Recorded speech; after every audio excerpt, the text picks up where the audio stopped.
అనగనగా ఒక రాజు సినిమాకు ఏమీ ఆలోచించకుండా పోయి చూసి రండి అని చెప్తా.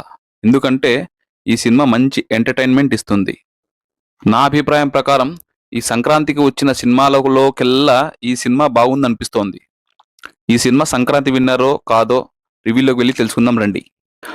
నవీన్ పోలిశెట్టి, మీనాక్షి చౌదరి జంటగా వచ్చిన సినిమా అనగనగా ఒక రాజు.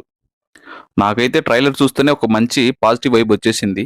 సుత్తి లేకుండా సూటిగా ఈ సినిమా గురించి చెప్పాలంటే మీకు మంచి ఎంటర్టైన్మెంట్ మాత్రం ఖచ్చితంగా ఇస్తుంది.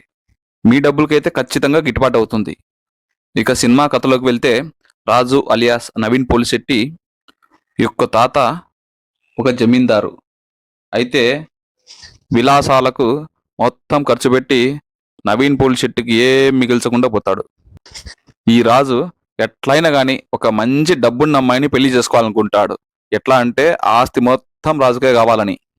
అలాంటి క్రమంలో చారులత అలియాస్ మీనాక్షి చౌదరి ఒక మంచి డబ్బున్న అమ్మాయి అనుకొని పెళ్లి చేసుకోవడం, ఆ తర్వాత ఎలాంటి కష్టాలు వస్తాయి, తర్వాత ఈ కథలో ఎలాంటి మలుపులు తిరుగుతాయి అనేది సినిమా కథ.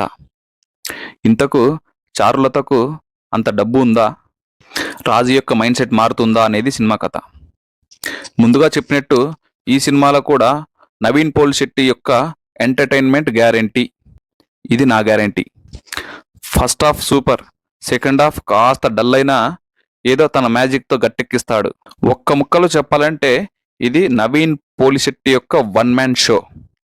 తన ట్రేడ్ మార్క్ కామెడీ టైమింగ్తో మరోసారి ఎంటర్టైన్మెంట్ మాత్రం ఖచ్చితంగా ఇచ్చాడనుకోవచ్చు. కథ బలంగా లేదు, కాకపోతే డైలాగ్స్ కామెడీ టైమింగ్తో సినిమా భలేగుంది అనిపిస్తుంది. ఇక సినిమా ప్లస్ పాయింట్ల గురించి చెప్పాలంటే నవీన్ పోలిశెట్టి యొక్క కామెడీ టైమింగ్ సూపర్, ఆ తర్వాత ఆయన యాక్టింగ్ సూపర్. ఈ సినిమాకు నవీన్ పోలిశెట్టి గారు ప్రాణం పోశారు. ఆయన ఇన్వాల్వ్మెంట్ ఎంత ఉందనేది మనకు సినిమా చూస్తే అర్థమవుతుంది ఖచ్చితంగా. చాలా వరకు డైలాగ్స్ ఆయనే రాసేట్టున్నారు. ఆ డైలాగ్స్కు కామెడీ టైమింగ్కు నేనైతే పగలబడి నవ్వాను. మీరు కూడా ఖచ్చితంగా పగలబడి నవ్వుతారనుకుంటున్నా. ఆ తర్వాత క్లైమాక్స్ కూడా బాగుంది. ఇక తర్వాత చెప్పుకోవాల్సింది వస్తే మీనాక్షి చౌదరి, చమ్మక్ చంద్ర, ఇలా మిగతా వాళ్ళు కూడా బాగా చేశారు. సినిమాటోగ్రఫీ, మ్యూజిక్ ఇంకా టెక్నికల్ పరంగా కూడా సినిమా బాగుంది. లాజిక్స్ ఏం ఆలోచించకుండా సినిమా చూస్తే మనకైతే మంచి ఎంటర్టైన్మెంట్ అనిపిస్తుంది. ఇక మైనస్ విషయాల గురించి చెప్పాలంటే ముందే చెప్పినట్టు కథ పెద్దగా లేదు. అయితే సెకండ్ హాఫ్లో కాస్త డల్ అయిన ఫీలింగ్ అనిపిస్తుంది. మొత్తం మీద ఈ సినిమాకు మా రేటింగ్ 3.25. Thank you.